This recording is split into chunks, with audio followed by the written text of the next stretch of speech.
Welcome to Chapter 12 of The Art of War Revealed, the show to uncover the hidden meanings, topics, and principles of Sun Tzu's The Art of War and explain the general ideas of each chapter. This chapter uses the characters attack and fire to make the title Fire Attacks. But the hidden topic is using the environment. You see, these types of attacks aren't the normal kinds of attacks from opponents. In fact, your opponents aren't always the ones that causes these attacks. But however they're started, the fire blazes and is a threat to anyone that's in its path. What does Sun Tzu recommend? The basis for these indiscriminate attacks comes from the climate and the ground. The ground, just like in setting real fires, contains the fuel for the attack. But that fuel is useless unless it is a dry season, or the timing is right for that particular kind of attack. The climate controls the direction, speed, and duration. Sun Tzu's word for this force is wind, so pay attention to that when you're reading. The attack is useful when our opponents come at risk for an attack from the environment, like lawsuits from third parties or hostile takeovers, or even the use of media to damage an opponent's position.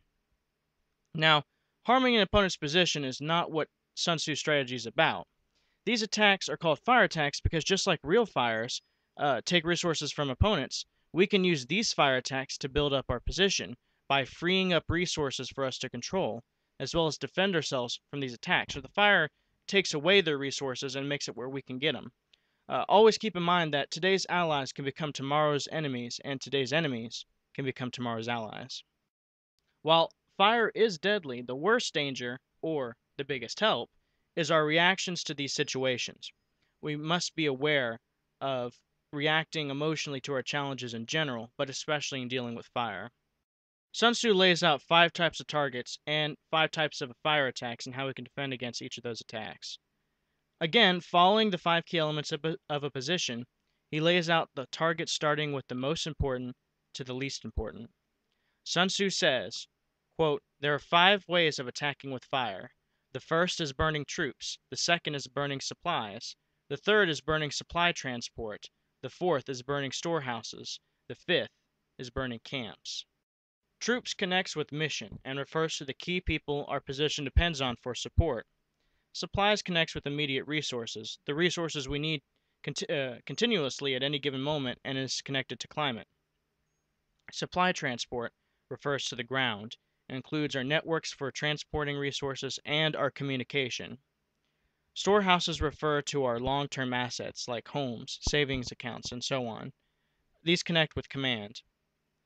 Camps connects to our systems and refer to our organization, or in our personal lives, our communities. All of these are potential targets and need to be protected. There are 5 types of attack. The first attack is to divide. The second attack creates panic in our opponents. The third is to let the fire attack create a path and opportunities to follow. The fourth attacks from the outside inward. This is guilt by association. And the fifth attack is to tip a balance using short-term trends. Each of these has an appropriate response to protect our resources from these attacks and can be found in this chapter as well as the Warrior Rulebook Section 9.